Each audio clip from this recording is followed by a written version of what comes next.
We've been tracking Activision's worst decisions for a while now. Not just Activision, but Activision Blizzard as a whole. Every step of the way, we've kept a close eye on their moves. Unfortunately, today's decision might just be the worst thing they've ever done. And no, that's not a dramatic exaggeration. We're serious. Could this be the absolute worst? Considering their track record, it wouldn't be surprising. Just recently, they shut down a huge mod project, right after running a sale on the game that was needed to play it. They spent all week hyping it up, sold copies of Modern Warfare Remastered that wouldn't have sold otherwise. And then, just hours before the mod launched, they pulled the plug. This isn't a one-time thing. Remember, they did the exact same thing with another mod project last year. Then there's the way they milk their players. The Oceanic servers for Black Ops 6 and Warzone have been completely broken for months, leaving players who spent $70 stuck with an unplayable game. On top of that, they're pushing AI-generated junk in the store and bundles that don't even work. The list goes on, but today's update, it might just top everything. And when we break it down, we need your thoughts. Do you think this is the worst thing they've ever done? The latest Season 2 update has been a disaster. Ricochet Anti-Cheat is literally blue screening PCs. Tactical Brit nailed it. Upon further investigation, it appears Call of Duty itself is blue screening all types of PCs. Primary cause appears to be their kernel level. Crashing itself? Upon further investigation, this is actually Ricochet crashing machines. But it gets even weirder. Since the Season 2 update, some players have been dealing with unexpected blue screens of death. Reddit users shared that it doesn't happen immediately, but after playing for a while, sometimes hours before crashing. Concerned their PCs were the issue, they turned to others for help. The response was clear. Another player shut down that theory, saying it's always the game. They had already reinstalled everything, reset their modem, and tried everything else, but the issue didn't go away. Every other game ran fine, and the problems only started after the update. Just another instance of Call of Duty breaking itself. But blue screens aren't the only issue. There's a weirder problem: phantom restarts. Some players have reported random reboots mid-game since Season 2 launched. One person even Googled the problem first thing in the morning, desperate for answers after facing multiple full system restarts. Another player counted 8 to 10 crashes in just 3 days, either blue screens or complete shutdowns. Whatever's going on, it's clear this update didn't just break the game. It might be messing with entire systems. The thought that this game is literally forcing PCs to restart is terrifying, and it's not the first time Call of Duty has acted oddly. The Steam version, for example, refuses to close properly, staying active in the background even after you've manually shut it down. It's invasive, unsettling. But before we get to the real bombshell, there's something even worse. Cheaters can now crash your game on command. We wish we were kidding. Hackers can now target a player in the lobby and boot them offline. If taking down whole servers wasn't bad enough, now they can focus on individual players. They can simply say, "I don't want you in my lobby," and instantly kick you out. But here's where things get truly disturbing. Evidence is piling up that players are being shadow banned in massive numbers in Modern Warfare 3, just for logging in. Not for cheating, not for suspicious play, but simply for opening the game.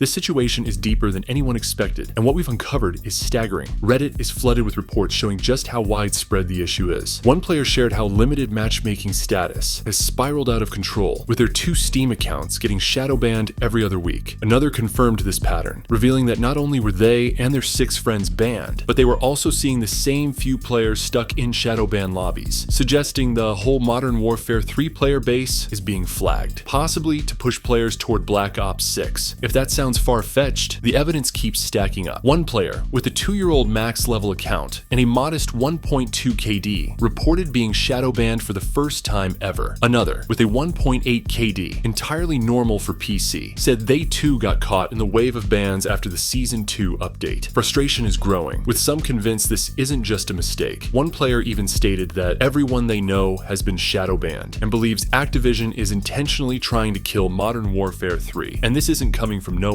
Modern Warfare 3 has been widely praised as one of the best Call of Duty titles in years. If Activision really is sabotaging it just to force players onto Black Ops 6, it would be one of the most underhanded moves they've ever made. But the problems don't end with shadow bans. One player described logging in only to sense something was off during their first engagement. After checking the scoreboard, they noticed every player had over 100 ping, and oddly, every single one had a PC and mouse icon. If the theory holds and Modern Warfare 3 is indeed being sabotaged, they said they'd rather quit Call of Duty altogether. And then there's matchmaking, completely broken since the latest update. One player pointed out that despite being a billion-dollar company, every update seems to break something. This time, they believe the anti-cheat system went haywire, shadow banning them before they even joined a match.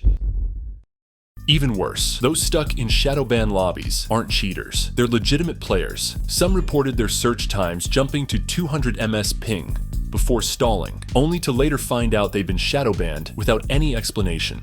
And here's the kicker. Appealing the ban is pointless. One player submitted a support ticket, only to get an automated response within 4 minutes, claiming no suspicious activity was detected. Case closed, no follow-up, no answers. A $70 game, barely over a year old, and players are locked out with zero explanation. If this isn't intentional, the level of incompetence would be even worse. But here's where it gets truly scummy. Modern Warfare 3 was on sale all week before this update. Then, right after players bought in, shadow bans hit nearly the entire remaining player base. One player shared how, despite Modern Warfare 3's mixed reviews, they decided to try multiplayer because the game was half the price of Black Ops 6. But after purchasing, they found themselves stuck in this mess, just like so many others. Now, it all starts to add up. Players aren't getting shadow banned in Black Ops 6, only in Modern Warfare 3. We've seen this play before. When Activision shut down H2M and SM2, they pulled the same stunt. Hours before taking H2M down, they put Modern Warfare Remastered on sale. People bought it, played for over 2 hours, and just like that, no refunds. This is no different. They ran the Modern Warfare 3 sale, baited players into buying it, and once the refund window was closed, they sabotaged the game. Why? Because Black Ops 6 is losing players at an alarming rate. They're desperate to push everyone to the new game, and this isn't the first time Activision's done this. When Call of Duty Ghosts flopped, players rushed back to Black Ops 2. It got so bad that Black Ops 2 had more live players than Ghosts. After that embarrassment, Activision stopped showing player counts altogether. They learned their lesson. Now, they're eliminating the competition. And no, this isn't a mistake. No one can seriously believe this is just a bug. Activision won't fix this unless the community makes enough noise. Months ago, we warned that Activision would kill MW3 to push Black Ops 6, but no one could have predicted they'd go this far. Cutting support is one thing. Actively sabotaging a game, that's a whole new level. Even for them, this is rock bottom. If anyone's been affected, filing a complaint with the BBB is a must. This has to be called out. For those who want to help spread awareness, dropping a like, leaving a comment, and sharing this video makes a difference. Our community deserves better. And if you enjoyed this video, be sure to check out more related content shown on screen.